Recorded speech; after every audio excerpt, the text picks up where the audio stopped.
In your presentation, you've got to be very clear on the front end who your customer is, right? Because as I listened to your presentation, I thought it was the woman until I asked the question. So you've got to make sure in your presentation you tell me who your customer is and how you're going to go after them. What you didn't tell us is how you're going to capture the retailers. And to the other points that we made here during the questions, there's a lot of competition out there today. You're one little guy. How are you going to be significantly different, okay, significantly cheaper and significantly better than what's out there today? You got to make that point. If you don't tell us how you're going to make money, and you don't tell me, the investor, how I'm going to make money, you're not going to have my attention. So you've got to cover that somewhere in that pitch. That's the first thing. Second thing is you've got to be very, very, very clear on what your business is. And to Ron's point that he made when he was doing his introduction, why it makes a difference.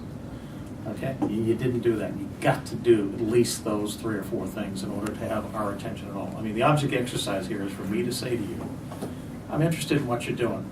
Let's have a coffee.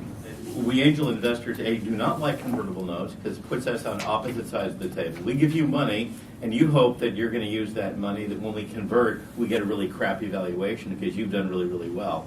We're not in the game of making 2 times our money. We're in the game of making 10 to 30 times our money.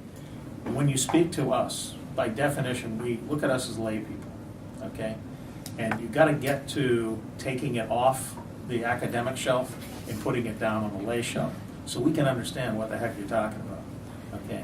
Now, I spent a lot of time around biotech and life sciences and that kind of thing, and I understood what you're doing, but I'll bet you there's probably 5 other people in this room that get an idea what you're doing, and the rest of us are all sitting there scratching their head going, what's he up to? So you've got to take it off that academic level, scientific level, and get it down to the layperson.